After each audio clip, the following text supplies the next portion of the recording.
పెళ్ళైనా పండగైనా వేడుక ఏదైనా పట్టుచీరల ప్రత్యేక వేదిక వారాహి సిల్క్స్. నమస్తే, వెల్కమ్ టు సుమన్ టీవీ. నేను పద్మని. ప్రస్తుతంతో పాటు ప్రముఖ శ్రీ విద్య ప్రచారకులు, చతుర్వేద భాష్యకారులు, అలాగే శ్రీ విద్య, యోగం, ధ్యానం, తంత్ర, మంత్ర, యంత్ర వంటి అనేక ఆధ్యాత్మిక శాస్త్రాలపై 100కు పైగా పుస్తకాల్ని రచించిన శాస్త్ర పారంగతులు డాక్టర్ క్రోవి పార్థసారథి గారు మనతో పాటు ఉన్నారు. మాట్లాడదాం. నమస్కారం గురువు గారు. నమస్కారం. ఇంట్లో దైవిక వృక్షాలు, దేవతా వృక్షాలు ఉండాలా ఉండకూడదా అని చాలా మంది అడుగుతూ ఉంటారండి. అందులో ప్రతి పూజకి కూడా అది శుభకార్యానికైనా అశుభకార్యానికైనా ఉపయోగించేది తమలపాకు. దీన్ని కూడా అడుగుతూ ఉంటారు. తమలపాకు మరి ఆ తీగని పెట్టుకోవచ్చా, పెట్టుకోకూడదని కొంతమంది, పెట్టుకోవచ్చు అని కొంతమంది, ఇట్లా రకరకాలుగా వింటుంటారు. ఇంకా దైవిక వృక్షాలు అనేక ఉంటాయి. బిల్వం అనుకోవచ్చు, ఇట్లాంటివన్నీ, రావి, ఇవన్నీ. అసలు ఇంట్లో ఉండాల్సిన మొక్కలేంటి, ఉండకూడని మొక్కలేంటి చెప్తారా గురువుగారు? దేవతా వృక్షాలు అని అంటే వృక్షము అంటేనే పెద్దది అని కదా. దీంట్లో చిన్న చిన్న మొక్కలు, చెట్లు, వృక్షాలు, ఇట్లా దీంట్లో మళ్ళీ కేటగిరీ ఉంది కదా. వృక్షము అంటే చాలా పెద్దది. ఇళ్లలో మనం వృక్షాలు పెంచుకోలేమర్రా. ఎందుకంటే మన ఇల్లు మొత్తం వృక్షమే ఆక్రమించేస్తుంది. రావి చెట్టుని తీసుకొచ్చి పాతేసాం అనుకోండి, మొత్తం ఇల్లంతా వస్తుంది. అదే మర్రి చెట్టుని పాతేసాం అనుకోండి, ఎకరాలు ఎకరాలు పట్టేస్తుంది. ఇప్పుడు ఆడయారులో ఉన్నటువంటి చెట్టుకి మళ్ళీ. అందుకని వృక్షాలు ఎప్పుడు కూడా మనం ఇళ్లలో పాతం. ఇప్పుడు వేప చెట్టు ఉంది, బాగుంది. వేప చెట్టు కనుక ఆ వేప గాలి తగిలినట్లయితే అన్ని రకాలైన రోగాలు నయమవుతాయి, ఔషధీ గుణాలు ఉన్నాయి. పర్టికులర్ గా పూర్వకాలంలో కూడా ఇళ్లలో అంటే ఇంటి ఆవరణ చాలా ఎకరం పొలంలో మనం ఇల్లు కట్టుకునేవాళ్ళు, ఎకరం స్థలంలో. అప్పుడు కూడా ఈ చెట్లు పాతేస్తే ఏమైంది, పెద్ద పెద్ద వృక్షాలు పాతేస్తే అవి లోపలికి వెళ్ళిపోయి వేళ్ళు వెళ్ళిపోయి గోడలు పగిలిపోతాయి, గుల్లైపోతుంది.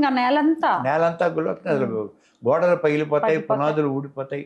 సో ఎంతో చాలా కష్టం అవుతుంది. అందుకని వృక్షాలు ఏవి కూడా అవి దేవతా వృక్షమా రాక్షస వృక్షమా తర్వాత, అసలు ముందు వాటిని వృక్షాలు ఎప్పుడూ కూడా ఇళ్లలో పాతకూడదు, ఇంటిని పెంచకూడదు. చెట్లు పెంచవచ్చా, అవి కొంతవరకు అవి కూడా దాని యొక్క పరిమాణాన్ని బట్టి మనం చూసుకోవాలి. వేప చెట్టు, వేప వృక్షం కాదు, వేప చెట్టు. ఆ వేప చెట్టుని కూడా అది కూడా పెద్దే ఉంటుంది. మరి పెద్ద వేపగాలి చాలా బాగుంటుంది. టీబీ శానిటోరియంలో అసలు మొత్తం వేప చెట్లే ఉంటాయి, ఇంకేం ఉండవు అదంతా. ఎందుకంటే మరి టీబీకి అది చాలా బ్రహ్మాండంగా పనిచేస్తుందట, యాంటీబయాటిక్ కదా.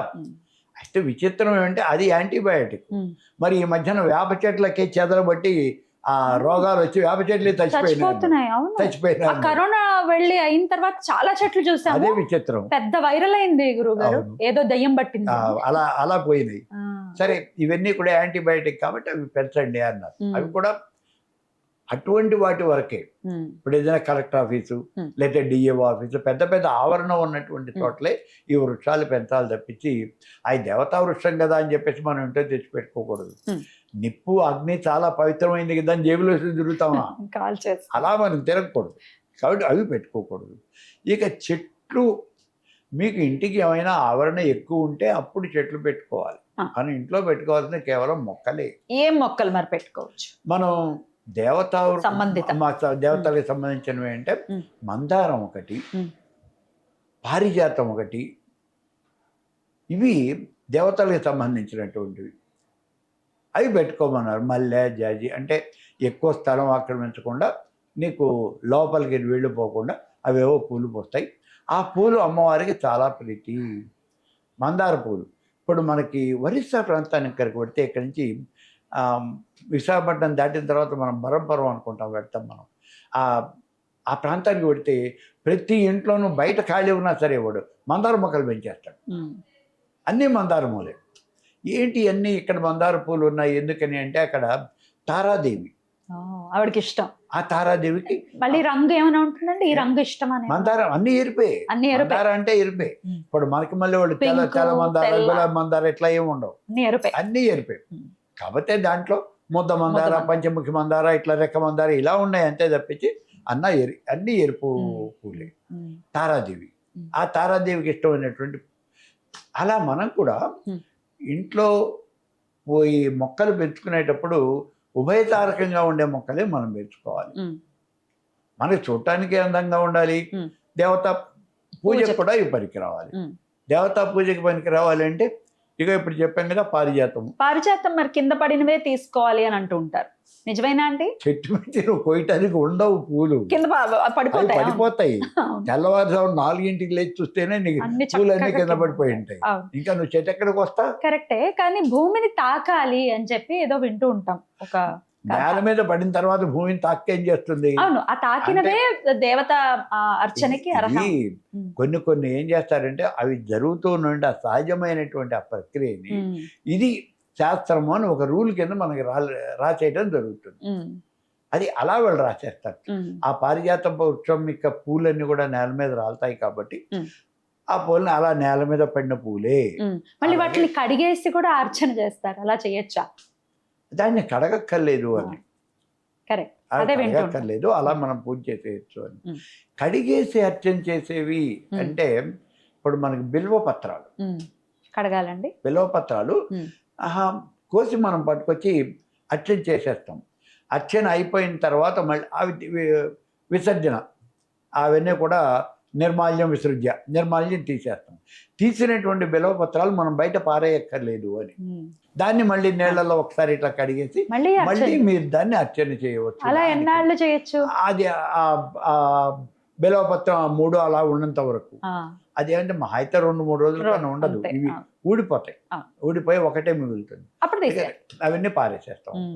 అందుకని బిల్వపత్రాలకే అటువంటిది ఆ కడిగి అర్చన చేయటం ఉంది. బిల్వ చెట్టు మరి పెంచుకోవచ్చా ఇంటి ఆవరణలో? అది కూడా చెట్టు పెద్దది అవుతుంది. బిల్వ వృక్షం ఉన్నాయి, కొన్ని ఇళ్లలో ఉన్నాయి. అంటే కొంచెం ఒక 300-400 గజాల స్థలంలో ఇల్లు ఉంటే, ఇప్పుడు మా ఇంటి దగ్గరే ఎవరో ఒక ఇంట్లో ఉంది బిల్వ వృక్షం ఉంది, అది పెద్దది అవుతుంది. అయినప్పటికీ ఇబ్బంది లేదు, వాళ్ళకి స్థలం ఉంది. అలాగే ఇప్పుడు మీకు కడివి చెట్లు అంటే కదంబ వృక్షాలు. ఈ కదంబ వృక్షాలు కూడా మనం ఇదివరకు అయితే ఎప్పుడో త్రిపురాంతకంలోనే ఉండేవి, ఒక 7 చెట్లు మాత్రమే ఉన్నాయి, ఎక్కడా లేవు అని చెప్పేవాళ్ళు.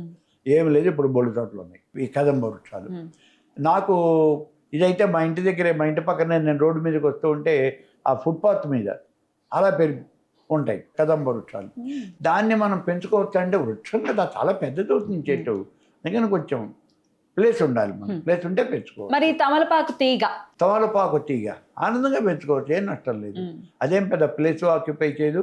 దేవతా అలాగే దేవతా దీని కిందే మనం చెప్పచ్చు. దాన్ని కూడా ప్రతిదానికి మనం తమలపాకు వాడతాం కాబట్టి మనం వేసుకో. అయితే నేను విన్నది ఏంటి అంటే తమలపాకు తీగలు బాగా ఎక్కువగా ఉంటే వర్షాకాలంలో ఆ టిప్పు మీద వాన పడుతుంది కదా, తమలపాకు టిప్పు మీద పడేటటువంటి నీరు పాములకి చాలా ఇష్టం. ఆ నీటిని తాగడానికి పాములు వస్తాయి, అందుకని జాగ్రత్తగా ఉండండి, తమలపాకు దగ్గర పాములు ఉంటాయి. అదే చెప్పేది. కొన్ని చెట్లు కనుక మనం పెంచినట్టయితే సంపంగి చెట్లు, ఆ సంపంగి చెట్లు అంటే దాని చుట్టూ పాములు వస్తాయండి అంటారు. పాములు వస్తాయో రాదో నాకు తెలియదు, కానీ సువాసన వస్తుంది, నిజమే సువాసన వస్తుంది. ఆ సువాసనకి పాములు అక్కడ చేస్తాయి. అలాగే మొగలి చెట్లలో మరి ఆ వాసనకు వస్తుందో లేదో నాకు తెలియదు. మొగలి చెట్టులో మొగలి నాగు అంటారు, అక్కడ పాములు తిరుగుతూ ఉంటే నేను చూశాను. నేను చాలా 10 అడుగుల దూరంలోనే నేను చూశాను ఆ పాముల్ని. ఆ చెట్టు మీదకి ఎక్కి చెట్టు నుంచి కింద పడుతూ ఉంటాయి, తిరుగుతూ ఉంటాయి అక్కడే ఆ మొగలి చెట్లలో. అవి ఆ వాసనకే వస్తాయంటే తెలీదు మనకి, కానీ అక్కడ మొత్తం తిరగటం చూస్తాయి. అంటే ఒకవేళ గుబురుగా ఉండి ఆ గుబురులో తిరుగుతాయా, లేదా మీరు చెప్పినట్టుగా ఆ వాసనని బట్టి వాసనకే వస్తాయా అనేది మనకి తెలియదు. అందుకని ఇలాంటివి పెంచేటప్పుడు కొంచెం జాగ్రత్తగా ఉండండి, మీరు పెంచొద్దు అంటారు. ఈ రీజన్స్ మళ్ళీ మూఢత్వంలోకి వెళ్ళిపోకూడదు కదా. అదే తమలపాకు ఉంది పెంచకూడదు, ఇవన్నీ అలా మనం చేయకూడదు. ఇప్పుడు ఈ చెప్పాక సంపంగి చెట్టు దాని కింద కొంచెం నీట్గా బాగు చేసుకోండి మీరు. అప్పుడు ఇబ్బంది, ఎప్పటికప్పుడు బాగు చేసుకుని మీరు కనుక చూస్తుంటే ఇబ్బంది లేదు కదా, అలా చేయొచ్చు. చక్కగా వివరించారండి, కృతజ్ఞతలు. నమస్కారం గురుగారు.